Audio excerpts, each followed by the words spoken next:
Hey guys, welcome back to my channel. Welcome back to Homesteading with Taryn.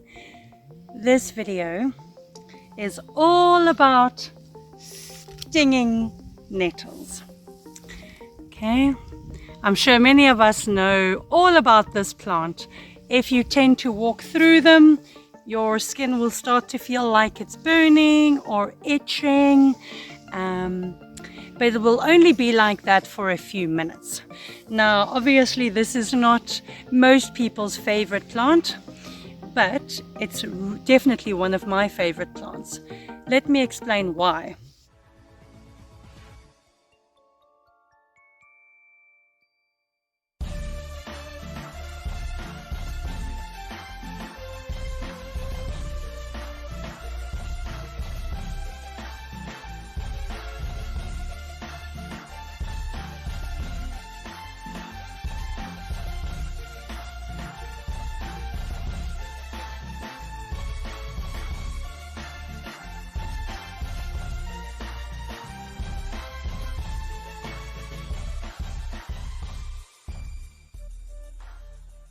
Many things do not like to grow in our cold climate in winter. But have a look what is just naturally growing all over my garden. This is quite a big patch of stinging nettle, and it's free for me to use.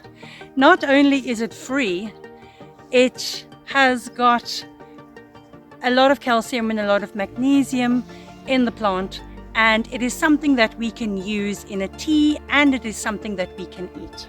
Now, the tea doesn't always have the greatest flavor, so you might struggle to drink that a little bit. It really has got so many medicinal and beneficial properties.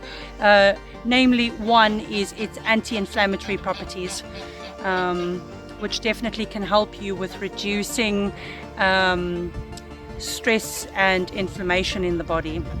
So it's definitely something that I would recommend.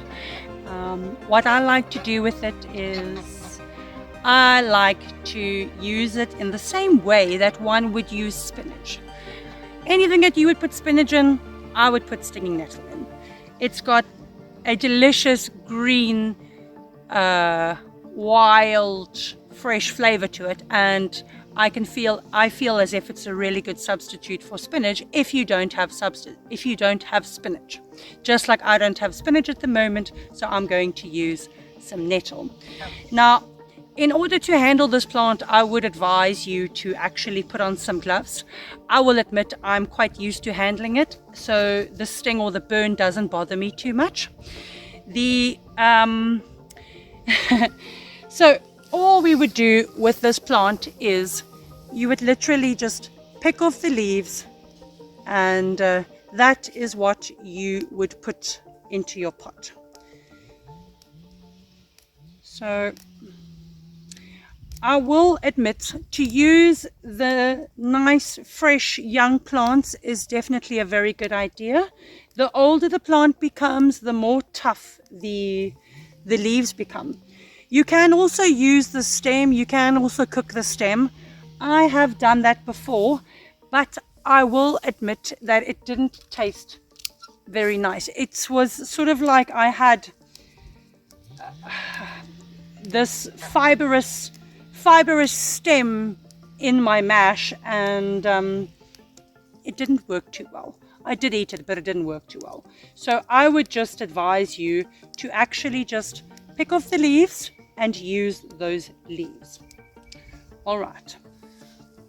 I'm going to collect myself a bowl of stinging nettle.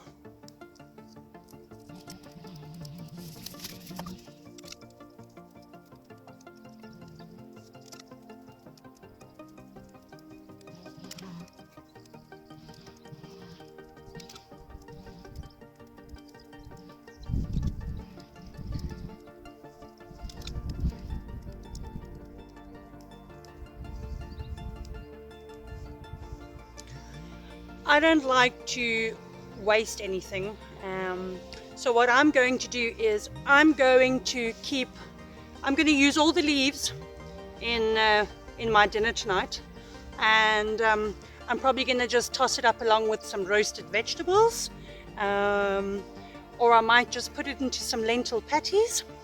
And these stems I'm going to keep, and I'm going to put them onto the boil, and I'm going to make some stinging nettle tea from it.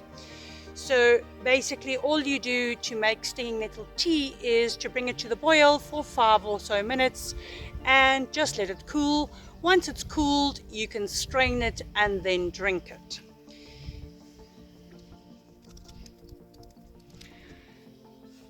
As you can see, I've got a nice bowl of fresh, healthy, green stinging nettle leaves. From here, we take it to the sink. We'll give it a good wash. Make sure you wash it nice and thoroughly. And then we will toss it into the pan, probably with some delicious roasted vegetables.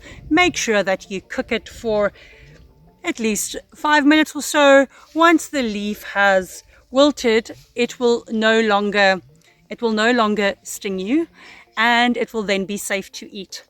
Please don't ever eat this leaf raw. It is only safe to eat once it has been cooked.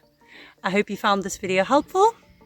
Until my next video, have a great day.